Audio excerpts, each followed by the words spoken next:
भक्तों, ओम आदित्याय नमः। भगवान सूर्य की कृपा आप सभी भक्तों के जीवन को सुख समृद्धि धन ध्यान से परिपूर्ण रहे। ये भक्तों, आज रविवार के दिन आप श्रवण करेंगे धन समृद्धि प्रदान करने वाले, रोग दोष को दूर करने वाले रविवार की बड़ा ही दुर्लभ तथा प्राचीन कथा, जिसे आप सभी भक्तगण बड़ी श्रद्धा और प्रसन्न चित्र मन से पूरा सुने। एक राजा, उसके पास सिपाही, घोड़े, दास दासियाँ, धन दौलत सब कुछ था, सिर्फ संतान नहीं था। इसी कारण राजा और रानी दुखी रहा करते थे। संतान प्राप्ति के लिए उन्होंने हर तरह का दान धर्म धार्मिक अनुष्ठान जप मंत्र व्रत पूजा सब कुछ किया, लेकिन इसका कोई लाभ नहीं हुआ।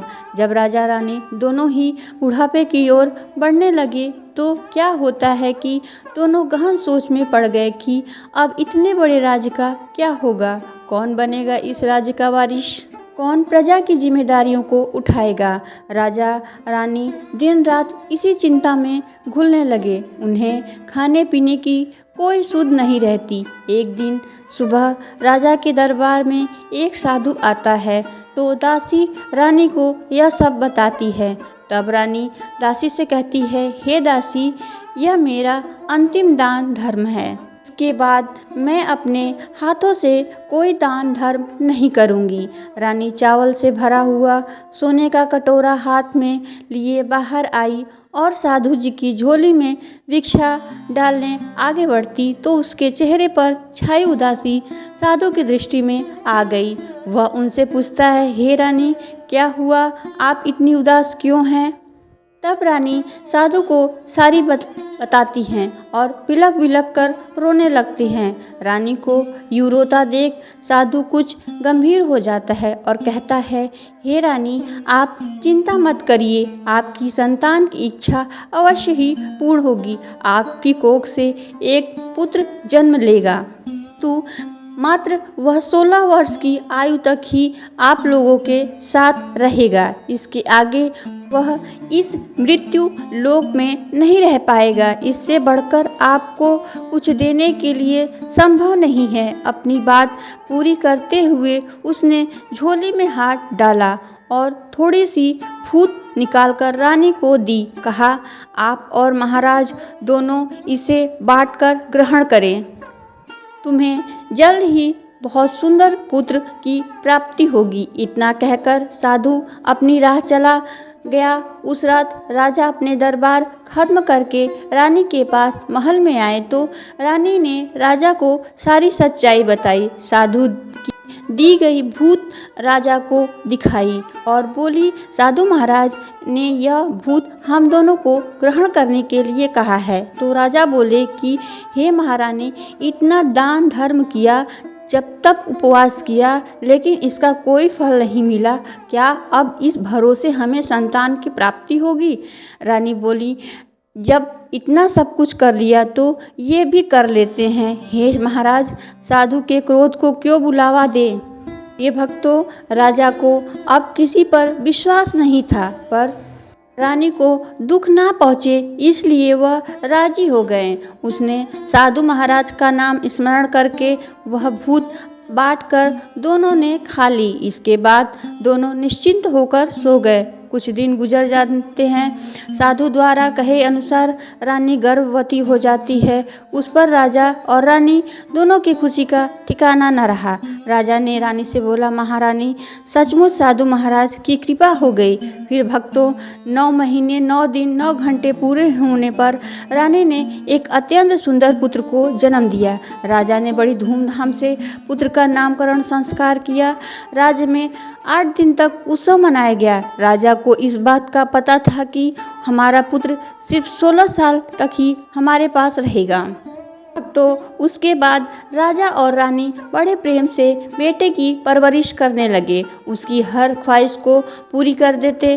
थोड़ी समय के लिए ही भगवान ने संतान की अपनी मुराद पूरी कर दी। राजपुत्र दिन प्रतिदिन बड़ा होता गया। जब वह 8 साल का हो जाता है तो राजा ने एक अच्छे घुड़सवार की नियुक्ति कर अस्त्र शस्त्र विद्या, घुड़सवारी इत्यादि सब शिक्षा उन्हें प्रदान कराते हैं। अब वह सभी विद्याओं में पारंगत हो चुके थे और इस प्रकार वह 12 साल का उम्र हो गया। तब एक अच्छी सी राजकन्या खोज उनका विवाह करा दिया। इसी प्रकार राजा रानी और उनके पुत्र का जीवन सुखी व्यतीत हो रहा था। लेकिन राजपुत्र तो एक दिन अपने पिता से कहा, पिताजी मैं अपना राज घूमने देखना चाहता हूँ। आज तक मैंने सिर्फ रजवाड़े के अतिरिक्त कुछ नहीं देखा। बेटे की बात सुनकर राजा चिंतित हो जाता है, क्योंकि पुत्र का 16वां साल शुरू हुआ था। अब कोई अनहोनी होने का वक्त नज़दीक आ गया था। लेकिन राजा यह सब बातें पुत्र को नहीं बता सकते। वह क्या करता, चेहरे पर झूठी मुस्कान लेकर के बेटे से कहता, हे पुत्र, जरूर अपने राज के बारे में जानना चाहिए। मेरे बाद तुम ही तो राजपाट संभालोगे। परंतु एक बात का ध्यान रखना, तुम जहाँ भी जा रहे हो, क्या कर रहे हो, यह बात अपनी पत्नी को मत बताना। पुत्र कहता है, ठीक है पिताजी, आपने जैसा कहा है मैं वैसा करूँगा। राजपुत्र दिन भर अपनी पत्नी के साथ मौज मस्ती करता खुशीपूर्वक व्यतीत कर रहा था। रात को ठीक 12 बजे बिस्तर से उठकर चला जा, फिर सूर्योदय होने से पहले वह अपने महल में आकर सो जाता। ऐसा कुछ दिनों तक चलता रहा। अब राजपुत्र का 16वां साल खत्म होने में कुछ ही दिन बाकी रह गए थे। इतने में उनकी पत्नी यानी छोटी रानी रात में एक दिन बिस्तर पर जाग जाती हैं। वह देखती हैं कि बिस्तर पर राजकुमार नहीं हैं। वह महल में सब जगह देखती हैं तो राजपुत्र कहीं नहीं नजर आते हैं। वह सोचती हैं वह क्या करें, किससे कहें। वह चुपचाप रहती हैं। फिर भोर होने पर वह देखती हैं कि उनका पति अपने जगन सोया हुआ है। वह पति से कुछ नहीं पूछती, लेकिन दूसरी रात भी वैसा ही होता है। तीसरी रात, चौथी रात, 5वीं रात, ऐसे ही दिन तक चलता रहा। छोटी रानी बहुत चिंतित हो जाती हैं। पति रात को कहाँ जाता है, किससे मिलने जाता है, उनके मन में ढेर सारे सवाल उठ रहे थे, लेकिन पूछने में भय लग रहा था। शायद उनका पति क्रोधित न हो जाए। सास ससुर से पूछने पर भी वह बड़ा संकोच कर रही थी कि उनकी कुल की मर्यादा के बीच में जा रही हैं। इस तरह छोटी रानी मन ही दुखित थी। इस हाल में उन्हें खाने पीने में कोई दिलचस्पी नहीं थी। वह पतली हो रही थी। उसी राज्य में एक फूल बेचने वाली बूढ़ी महिला मालिन थी। वह हमेशा छोटी रानी को फूल देने उनके महल आती। एक दिन बुढ़िया का ध्यान छोटी रानी पर जाता है। वह पूछती हैं, हे बेटी, तुम किस बात का तुम्हें दुख है? तुम इस तरह सूख कर काटा क्यों हो गई? उस पर रानी कहने लगी, हे बूढ़ी अम्मा, मैं आपको क्या बताऊं। इस राज्य का राजपुत्र मेरे पति अर्थात इस राजपुत्र हर रात बिस्तर से उठकर कहीं चले जाते हैं और सुबह भोर होते ही वापस आकर सो जाते हैं। वह कहाँ जाता है? अपनी प्रेमिका से मिलने जाता है, पर क्या करता है मुझे कुछ नहीं पता। यह सोच सोच कर मैं दुबली होती जा रही हूँ। मैंने खाना पीना ग्रहण नहीं कर पाती। भक्तों, वह बुढ़िया उनसे एक उपाय बताती है। कहती है, बेटी ऐसा करना, आज तुम सोना मत। तुम्हारा पति जब उठकर कहीं जाए तो उसके पीछे जाकर देखना वह कहाँ जाता है, क्या करता है, उसी अच्छी से पहरेदारी करना। छोटी रानी ने कहा, हे अम्मा, पर मुझे नींद आ गई तो क्या? मालिन कहती है, देखो एक काम करना, अपने दाहिने हाथ की उंगली पर एक जख्म लगा देना, उस पर थोड़ी सी मिर्ची छिड़क देना, तुम्हें जलन के मारे नींद नहीं आएगी। भक्तों, उस बुढ़िया के कहे के अनुसार छोटी रानी ने अपनी उंगली पर एक जख्म लगा दिया। उसमें थोड़ी मिर्ची लगा दी। जलन के मारे कुछ देर तक उसे नींद नहीं आई।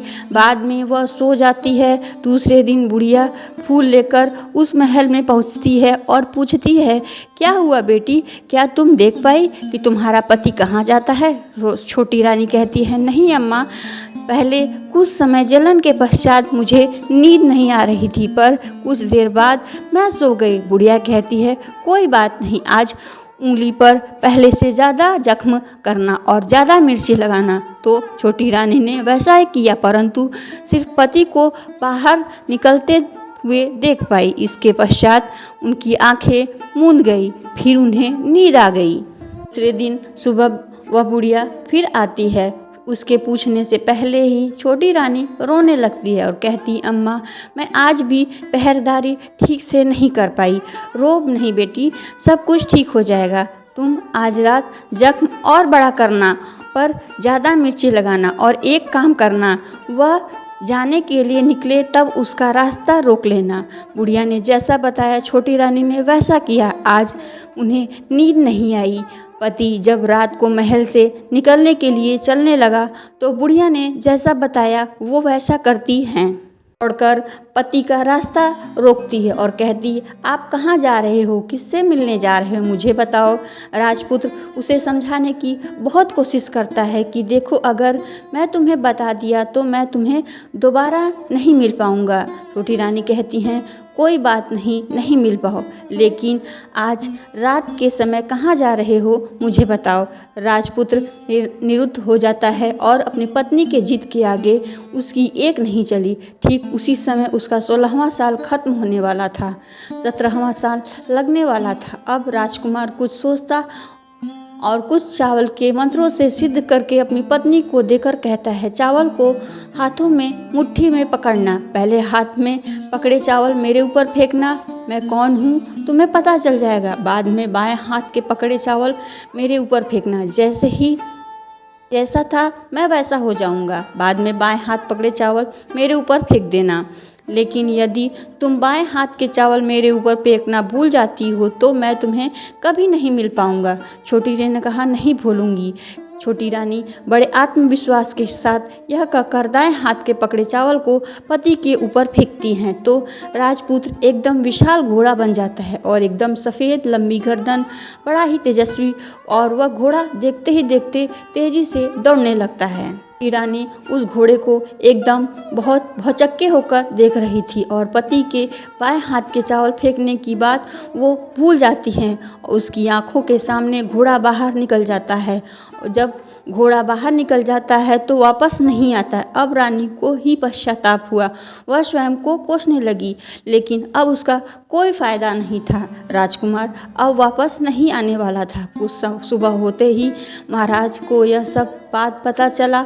उन्हें बहुत दुख हुआ। वह बिस्तर पर पड़ गए, अपने बेटे की राह देखने लगे। एक दिन उनका बेटा वापस आएगा। इस तरह 1 महीना, 2 महीना, 3 महीना करते करते 6 महीने पूरे हो जाते हैं। राजपुत्र का कोई पता नहीं चलता है। राज्य के सेनापति राजपुत्र को ढूंढने के लिए राज्य के गांव-गांव सिपाही भेजता, लेकिन उसे कोई सफलता नहीं मिलती। इधर छोटी रानी अपनी हठ के कारण पति गायब हो गया, यह सोचकर स्वयं मन ही मन कोसती, प्रण करती हैं कि कुछ भी करके पति को ढूंढकर वापस लेकर आएंगी। भक्तों, एक दिन सुबह उठकर सास ससुर के महल में जाती हैं और कहती हैं, मैं अपने पति की खोज में जा रही हूँ। अब राजा को क्या करना चाहिए? कुछ भी करके उन्हें अपना वापस बेटा चाहिए था। वे बहू को जाने के लिए अनुमति देकर कहने लगे, बेटी, तुम जो चाहे वो करो, जहाँ जाना है वहाँ जाओ, लेकिन मेरे पुत्र को वापस लेके आओ। अब छोटी रानी अपने शाही वेश बदलकर एक सेठानी बन जाती हैं। कुछ दास दासियों को लेकर बाहर निकल जाती हैं, कुछ सामान लेकर जाती हैं और राज्य की सीमा पर जाकर एक भोजनालय खोल देती हैं। वहां आने जाने वाले यात्रियों को मुफ्त भोजन खिलाती और मां शर्त रखती कि खाने वाले को उसके देखी हुई कोई अजीब चीज़ मालकिन को यानी राजकन्या को बतानी होगी। वहां आने वाले हर नागरिकों को मुफ्त भोजन दिया जाएगा। भक्तों, इस छोटी सी रानी की बताए गए बातों के अनुसार वो सबको मुफ्त खाना खिलाती, परंतु रानी को जो चीज़ चाहिए था वो अभी तक उसे नहीं मिला था। ऐसे ही कुछ दिन व्यतीत हुए। रानी के महल में फूल लेकर आने वाली बुढ़िया की एक बेटा और बहू थी। उसका एक छोटा पोता भी था। उस बुढ़िया के बेटे और बहू सुबह काम के लिए निकल जाते और पोते को संभालने की जिम्मेदारी बुढ़िया पर थी। दिन भर पोते को संभालती। बुढ़िया पान खाने की आदी थी। वह पान खाने बिना नहीं रह सकती।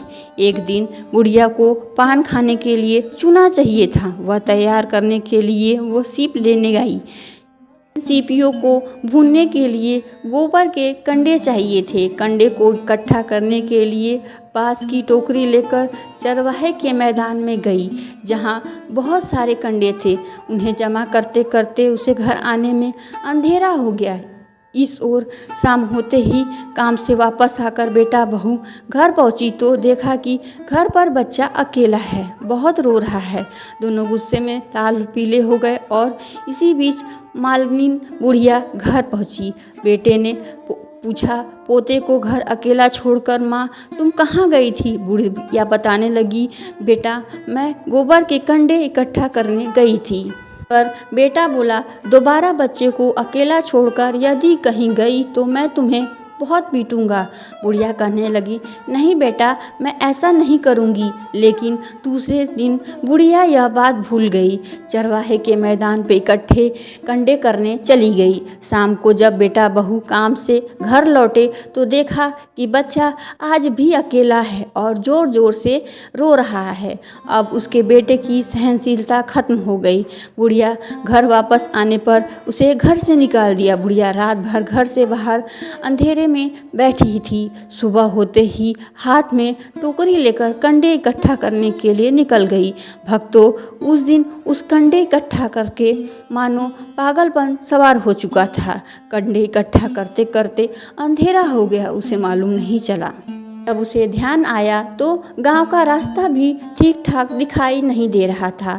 वह अंधेरे में आंखें फाड़ फाड़ कर देखती किसी तरह आगे निकल गई। उसने देखा कि एक कपिला गाय छन छन की आवाज़ करते गले में घंटी बजाते हुए मैदान में आ गई। उसने देखकर बुढ़िया सोचने लगी, गाय के पीछे जाऊंगी तो गांव तक पहुंच जाऊंगी। तब बुढ़िया उसके पीछे पीछे चलने लगी। वह गाय उस मैदान से लेकर 6 मैदान पार करती रही। आखिर में वह 7वें मैदान तक पहुंच गई। तो वहाँ क्या होता है कि उस मैदान में एक बड़ा सा पत्थर था। पत्थर जाकर उस पत्थर को सींग पर रगड़कर मारती। जब गाय ने सींग मारा तो वह पत्थर दूर हट गया।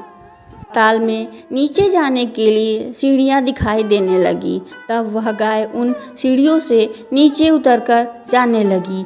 वह मालिन यह सब कुछ देख रही थी। झट से गाय की पूंछ को पकड़ लिया। भक्तों, वह गाय साथ के साथ नीचे पाताल पहुंच गई। तुरंत ही गाय पूंछ छोड़ दी, इधर उधर देखने लगी। उसने देखा कि वहाँ बहुत सारे दीप जल रहे थे, तेज रोशनी थी। जब उसकी नज़र गाय पर पड़ी तो वो अद्भुत घटना घटित हुई। गाय के गले में अपने साल पड़े थे। छम छम करके कोई दुहाड़ी गाय का दूध धोने लगा, लेकिन कोई भी वहाँ नज़र नहीं आ रहा था। बुढ़िया बहुत घबरा गई। वह कहाँ आकर के फंस गई, यह वह सोचने लगी। वहाँ छिपने के लिए एक एक जगह ढूंढने लगी, लेकिन कहीं जगह नहीं मिला। हर जगह उजाला ही था।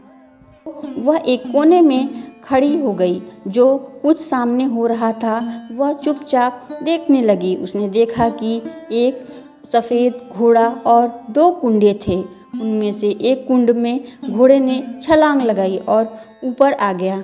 उस घोड़े को अब राजपुत्र का रूप प्राप्त हो गया। उसने दूसरे कुंड में स्नान किया तो वह रखे नए कपड़े पहने और नज़दीक एक सुंदर पलंग पर आ गया और उसे आकर वह बैठ गया। उसके पास 56 प्रकार के पकवान से सजी एक थाली आई। दूध की एक प्याली आई, 5 सुपारी आई। उसके सामने एक दिया जल रहा था। राजपुत्र ने खाना खाया, पानी पिया, सुपारी खाई। बिस्तर पर लेटने से पहले भगवान सूर्य का स्मरण करके सामने जलते हुए दिए से पूछा, हे दीपकर, मेरे माता पिता क्या कर रहे हैं? दिया बताने लगा, बेटे की शोक में डूबे हैं। उसने कहा, राज कौन संभाल रहा है? उसने पूछा कि मेरी पत्नी क्या कर रही है? तो दिया बोला, उसने चौराहे पर भोजनालय शुरू कर दिया है, आते जाते लोगों से नई खबर के बारे में पूछती। दिए के इतना कहते ही राजपुत्र कहने लगा, ठीक है। उसके बाद वह सो गया। बुढ़िया कोने में खड़ी सब कुछ देख रही थी। ये एक अद्भुत घटना उसके जीवन की पहली बार देखी। उसके अंदर ही बहुत कुलबुलाहट होने लगी। वह अपनी भूख प्यास भूल गई। आगे क्या होगा इस उत्सुकता में वह देखने लगती है, लेकिन बाद में कुछ घटनाएं नहीं घटती। रात गुजर गई, सुबह हुई। पलंग पर सोया हुआ राजपुत्र फिर से पहले वाले कुंड में छलांग लगाई तो वह फिर से घोड़ा भरकर कुंड से बाहर आया। तेजी से उस पाताल नगरी से बाहर निकल गया, लेकिन कहाँ गया बुढ़िया को कुछ नहीं पता चला। इसके बाद पिछली रात की तरह कोई उस गाय को छमछम करके दूध दोहने लगा। जैसे ही दूध ना खत्म हुआ, उसके गले की साकर अपने आप खुल गई। वह गाय तेजी से ऊपर जाने लगी, सीढ़ियों की ओर भागने लगी। गाय को दौड़ता देख बुढ़िया सोचने लगी, अब गाय के साथ उसको भी ऊपर जाना समझदारी होगी, नहीं तो कोई मुसीबत आकर उसके ऊपर आ पड़ेगी। से उसने गाय की पूंछ पकड़ ली, गाय के साथ ऊपर आ गई। गाय जब मैदान में पहुंची तो सुरंग का रास्ता पहले आप बंद हो गया। उसके बाद मुंह पर एक बड़ा सा पत्थर पहले की तरह खड़ा हो गया। ऊपर आकर वह गाय जंगल की ओर निकल पड़ी। इधर वह बुढ़िया एकदम बावली सी हो गई। उसने पाताल नगरी में जो कुछ देखा वह जल्दी जल्दी किसी को बताने के लिए बड़ी ही उतावली थी। तो उसने एकदम याद आया कि नगर की सीमा पर कोई औरत भोजनालय चला रही है और नई बात बताने वाले को अच्छा खाना पीना देती है। वह सोचने लगी, क्यों ना मैं उस औरत को बताऊं, यदि उसे मेरी बात पसंद आई तो जीवन में खाने पीने की झंझट से मुक्ति मिल जाएगी। बुढ़िया ने मन में मन तय किया कि तुरंत भोजनालय के द्वार पर पहुंच गई, जहां द्वार पर टगी नगाड़े के सामने खड़ी हो गई। जोर जोर से नगाड़ा बजाना शुरू किया। नगाड़े की इस सुन मालकिन यानी छोटी रानी मन ही मन बहुत प्रसन्न हुई। शायद कोई नई बात लेकर आया है। रानी छोटी सिपाहियों को आदेश देती हैं कि कौन आया है उससे अच्छे से खातिरदारी कीजिए। छोटी रानी का आदेश पाते ही सिपाही दौड़ते हुए वहाँ एक बुढ़िया नगाड़ा बजा रही थी। उन्होंने पूछा, बुढ़िया माई क्या हुआ, नगाड़ा क्यों बजा रही हो? बुढ़िया बोली, कुछ नहीं बेटा, यहाँ खाना मिलता है ना, इसलिए आई हूँ। तो सिपाही ने कहा, माई खाना चाहिए तो खाना मिलेगा, लेकिन कोई नई बात बतानी पड़ेगी। बुढ़िया ने कहा, हाँ बताऊंगी। एक बात मालूम है मुझे इस पर सिपाही उसे अंदर ले गया। मालकिन के आदेश के अनुसार सेवा सत्कार किया, बड़ी सुंदर से खाना परोसा। बुढ़िया बहुत दिनों से भूखी थी, वह खाने के पर टूट पड़ी। खाना खाने के बाद सिपाहियों ने उसे नई साड़ी पहनने को दी। उसके बाद उसे रानी के पास ले गए। बुढ़िया और छोटी रानी ने तुरंत एक दूसरे को पहचान लिया। तब छोटी रानी ने बुढ़िया से कहा, अम्मा अब बताओ मैं कौन सी नई बात देखी? तो मेरे पास तुम्हें देने के लिए पैसे नहीं थे, इसलिए मैंने कहा और नगाड़ा बजाया। रानी ने कहा, अम्मा घबराना नहीं, मैं तुम्हें किसी के पास नहीं ले जाऊंगी। फिर बुढ़िया ने कहा, मेरे पास कोई नई बात नहीं है। इस पर रानी ने उनसे कहा, देखो अम्मा, तुमने मुझे नई बात नहीं बताई तो ज़िंदगी भर तुम्हारी देखभाल करूंगी, तुम्हें राजमाता की तरह रखूंगी। अब बुढ़िया बताने के लिए तैयार हो गई। उसने जो कुछ चरागाह वाले मैदान में देखा वह सच सच छोटी रानी को बता दिया। बुढ़िया की बातें सुनकर छोटी रानी को यकीन नहीं हुआ। वह राजपुत्र उसी का पति है वह तुरंत बुढ़िया से कहने लगी, हे माँ, मुझे उस जगह ले चलो। तब बुढ़िया बोली, नहीं बेटी, वह पाताल लोक है। हाँ, सांप आती रहते हैं, तुम्हें देख लिया तो तुम्हारी जान को खतरा हो सकता है। लेकिन छोटी रानी उसकी एक बात नहीं सुनती है, उसे उस जगह जाने के लिए हठ करने लगी। आखिर बुढ़िया ने उसका कहना मान लिया। कहने लगी, ठीक है, मैं तुम्हें वहाँ लेकर जा सकती हूँ, पर आज नहीं, कल। दूसरे दिन दोपहर को रानी बुढ़िया के साथ उस मैदान पे गई। एक जगह छुपकर गाय के आने की राह देखने लगी। दिन ढलते ही अंधेरा निकलने लगा। गाय हमेशा की तरह वहाँ मैदान में आई। उस कोने में जाकर उसने पत्थर को सींग मारा तो पत्थर छत से हट गया। सुरंग जाने के लिए रास्ता खुल गया। गाय उस रास्ते से नीचे उतरने लगी तो छोटी रानी ने कहने लगी, हे बेटी, आगे बढ़ो, गाय की पूँछ पकड़कर नीचे उतरेंगे। तो गाय की पूँछ पकड़ नीचे उतर गए। पहले जिस कोने में छिपी थी उसी कोने में छिप गई। अब नीचे सब कुछ घटित हो रहा था। गाय के गले में पहले साल पड़ी। कोई अदृश्य रूप उसका दूध दूहने लगा। एक सफ़ेद घोड़ा आकर कुंड में छलांग लगाई राजपुत्र के रूप में आया। वह राजपुत्र दूसरे कुंड में नहाने लगा। बाद में उसके सामने थाली आई, दूध की प्याली आई, सब काम किया, पान का बीड़ा भी आया। सब ग्रहण करके सोने के लिए पलंग पर चला गया। सोने से पहले वह सूर्यदेव का स्मरण करके वह दिए से पूछने लगा, दीपकर, मेरे माता पिता क्या कर रहे हैं? तो दिया हुआ कुछ जवाब नहीं दे पाता है, बल्कि वह पूछने लगता है। तब राजपुत्र को कुछ घटित हुआ। इसका संदेह हो गया कि वह उदास हो गया और जो कुछ हुआ हो जाने दो, यह सोचकर वह बिस्तर पर लेट गया। अब रानी का संयम टूट गया। वह दौड़कर अपने पति के पास गई। वह दौड़कर अपने पास आई और उसके पैर पकड़ने लगी। तब राजपुत्र तुरंत ही पत्नी को पहचान लिया, झट से पीछे हट गया, चिल्लाने लगा, नहीं, मुझे मत छुओ, सर्वनाश हो जाएगा। रानी दोनों हाथ जोड़कर पति से अपने भूल को स्वीकार करने लगी। कहा, स्वामी, मुझे भूल हो गई। मुझे आपसे कुछ नहीं चाहिए था कि आप रात को कहाँ जाते हो। मैं अपनी भूल स्वीकार करती हूँ।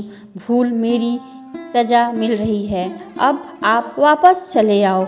आपके वियोग में आपके माता पिता बिस्तर पकड़ लिया है। आपकी प्रजा बहुत दुखी है। इस पर राजपुत्र कहने लगे, वही तो एक बार तुम गलती कर बैठी हो, अब दोबारा मत करना, नहीं तो मैं तुम्हें जो दिख रहा हूँ वो भी दिखाई नहीं दूंगा। रानी अब विलाप करने लगी, जोर जोर से जमीन पर सिर पटकने लगी। राजपुत्र के मन में उनके प्रति दया उत्पन्न हुई। वह उनसे कहने लगा, यदि तुम मुझे पाना चाहती हो तो तुम्हें एक काम करना होगा। काम कठिन है, लेकिन तुम अकेले ही करना होगा। रानी ने कहा, स्वामी, कितना भी कठिन काम क्यों न हो, मैं पूर्ण करूंगी। इस पर राजपुत्र ने कहा, इस पाताल के ऊपर जाते ही तुम्हें एक घना जंगल नजर आएगा। ऐसे 6 जंगल तुम्हें पार करने होंगे। पश्चात तुम्हें एक 7वां जंगल मिलेगा। वह जंगल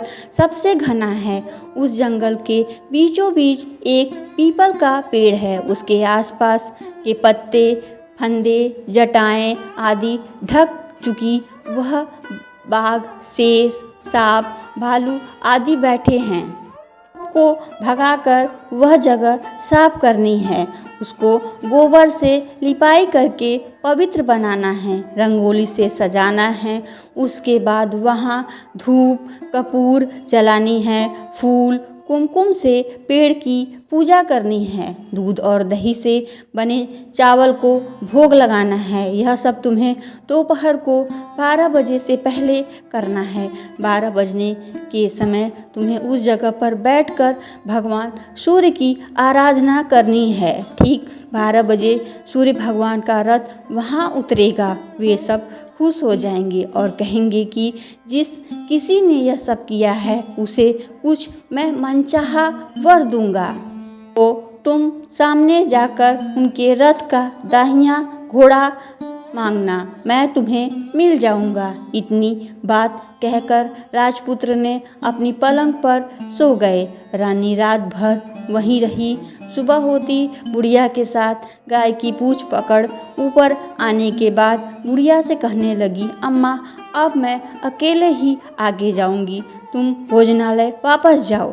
जंगल जाकर राजपुत्र के कहे के अनुसार वह जगह साफ करती हैं। बाद में राजपुत्र ने जैसा बताया उन्होंने वैसे ही लिपाई करके वापस आई। दूसरे दिन सुबह होने से पहले उठी, जंगल उसी जगह जाकर पहुंची जहां इत्र गुलाब का पानी छिड़का। वहां सुगंधित हुए, धूप जलाकर अगरबत्ती उसे पवित्र किया। पूजा की सब सामग्री वहां तैयार रखकर भगवान सूर्य का आराधना करने लगी। जैसा कि पति ने बताया, दोपहर को ठीक 12 बजे सूर्य भगवान का रथ उसी पीपल के पेड़ के पास आकर रुका।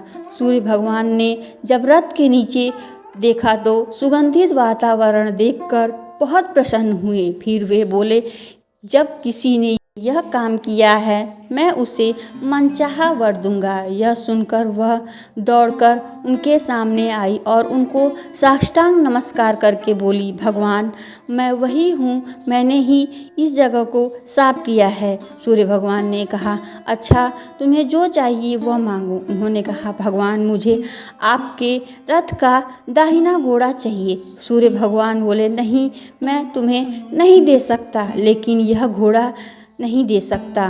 मेरे साथ 12 घोड़े हैं, तुम चाहो तो कोई और घोड़ा मांग लो, लेकिन दाहिना घोड़ा नहीं दूंगा, वह मैं तुम्हें नहीं दे सकता। छोटी रानी ने एक नहीं सुनी। सूर्यदेव से एक ही बात की रट लगाती, उन्हें दाहिना घोड़ा दीजिए, नहीं तो मैं आपके पैरों में गिरकर अपनी जान दे दूंगी। अब सूर्यदेव धर्म संकट में पड़ गए। उन्होंने वचन दिया था, सूर्यदेव अपने वचन से पलट नहीं सकते थे। तब भगवान ने बोला, मैं तुम्हें घोड़ा दे दिया, लेकिन घोड़ा तो दे दिया, वह तुम्हें वहाँ नहीं मिलेगा, तुम्हें उसे पाताल लोक में जाकर लाना होगा। रानी बोली, पाताल लोक में ही क्यों भगवान, मैं उन्हें पाने के लिए कहीं भी जा सकती हूँ। रानी को वचन देकर भगवान सूर्य अंतर्ध्यान हो गए और अपने मार्ग की ओर चल पड़े। बुढ़िया को साथ लेकर उस मैदान में गई और जल्दी ही शाम हो गई। शाम होते ही वहाँ एक गाय आई। उसने सींग मारकर सुरंग का पत्थर हटाया, नीचे उतरने लगी। रानी और बुढ़िया जल्दी जल्दी उसकी पूंछ पकड़ नीचे उतर गई। पाताल में सब घटनाएं पहले की तरह घटने लगी। घोड़े का एक कुंड में स्नान करके राजपुत्र बन जाना, नहा धोकर पलंग पर सोकर बैठ जाना, उसके खाने की थाली पान का बीड़ा आना। लेकिन आज ऐसी कोई बात नहीं घटी। राजा 2 थाली, 2 दूध की प्याली, 2 पान के बीड़े उसके सामने आए। वह कुछ नहीं बोला। अपने हिस्से का थाली खाकर, दूध पीकर, पान खाकर, चबाकर सोने चला गया और हमेशा की तरह दिए से पूछने लगा, प्यारे दिए, दीपकर, मेरे माता पिता क्या कर रहे हैं? और राजपुत्र, वे दोनों शोक से मरने की स्थिति में पहुंच गए हैं। ऐसा सुन उसकी आंखों से झरझर आंसू टपकने लगे। फिर वह पूछने लगा, हे दीपकर, मेरा राज कैसे चल रहा है? दिए ने कहा, राजपुत्र, तुम्हारा राजमंत्री चला रहा है, वह सब कुछ हड़प चुका है, वह प्रजा पर बहुत अत्याचार कर रहा है। यह सुनकर राजपुत्र को बहुत क्रोध आ गया। वह तलमला उठा। अब उसने दिए से पूछा, दीपकर, मेरी पत्नी क्या कर रही है? अब दिया कुछ नहीं बोला, वह चुप रह गया। तब फिर छोटी रानी का संयम जवाब दे गया। दौड़कर पति के सामने गले लगी और अपने पति राजपुत्र से फूट फूट कर रोने लगी। कहने लगी, हे स्वामी, आपने हमें वचन दिया, आप फिर से घोड़ा तो नहीं बनेंगे? तो अपनी पत्नी को वचन दिया, हे प्रिय, मैं दोबारा घोड़ा नहीं बनूंगा। ने जो इतने सारे कष्ट उठाए मुझे पाने के लिए, सूर्यदेव ने तुम्हें सौदा किया और तुम मुझे घोड़े के जन्म से मुक्ति दिलाई है। इसके बाद दोनों पत्नी पत्नी व बुढ़िया उस गांव का पूंछ पकड़ पाताल लोक से सीधे बाहर आए। भोजनालय में गए। वहाँ सामान लोगों में बराबर बांट दिए। फिर उसके बाद राज्य लौट गए। राजपुत्र वापस आया। इसके बाद देखकर राजमंत्री तो घबरा गया। राजपुत्र ने उसे बंदी बनाने का आदेश दिया, उसे कैद में डलवा दिया और राज्य की बागडोर अपने हाथ में ले ली। बाद में वह अपने माता पिता से मिलने के लिए महल में गया। तब राजपुत्र ने वहां पहुंचकर क्या देखा, उसके माता पिता उसके शोक के लिए अस्थिर पंजर बने हुए हैं। पुत्र को वापस देख मरणावस्था राजा रानी की आंखों में बहुत आंसू की धाराएं बहने लगी। उसके पुत्र को गले लगा लिया, उसे बड़ा ही प्रेम दिया। इतना होने के बाद उसकी सेहत में एकदम सुधार होने लगा। अब बिस्तर से उठकर बैठ गए, पुत्र को आशीर्वाद देने लगे। राजपुत्र के आने की खबर तुरंत राज में फैल गई। प्रजा मारे खुशी के फूली न समाई। प्रजातंत्र महल के सामने इकट्ठी हो गई। राजपुत्र ने भी उन्हें दर्शन दिए। आज से कोई दुखी नहीं रहेगा, ऐसा मैं वचन देता हूँ। राजा ने अपने पुत्र का राज अभिषेक करके उसे सिंहासन पर बैठाया। भक्तों और आपको महारानी का दर्जा दिया। स्वयं पत्नी के साथ ईश्वर स्मरण करते हुए दिन खुशी से व्यतीत करने लगा। महाराज बना। राजपुत्र अच्छी तरह से राज चलाने लगा। वह अपनी पत्नी के साथ सुख शांति के साथ जीवन व्यतीत करने लगा। उस बुढ़िया को रानी ने अपने ही पास रखा, उस अच्छी तरह देखभाल करने लगी। बुढ़िया के बुढ़ापे के दिन खुशी से गुजरने लगी। सारी प्रजा प्रेम से रहने लगी। राजपुत्र ने एक घोषणा की, प्रिय भक्तजनों, भगवान सूर्य नारायण का व्रत करो। प्रत्येक रविवार को उन्हें प्रेम पूर्वक अर्घ्य दे, घर की लिपाई करो, अपने घरों में सुख समृद्धि की कामना करो, जिससे तुम्हारे घर में धन्य ध्यान आए, साथ ही तुम्हें रोग मुक्त रहे। बोलिए सूर्य भगवान की जय। ये कथा यहीं समाप्त होती है। हमारी वीडियो आपको पसंद आती है तो लाइक एंड सब्सक्राइब अवश्य करिएगा। प्रेम से बोलिए सूर्य नारायण की जय।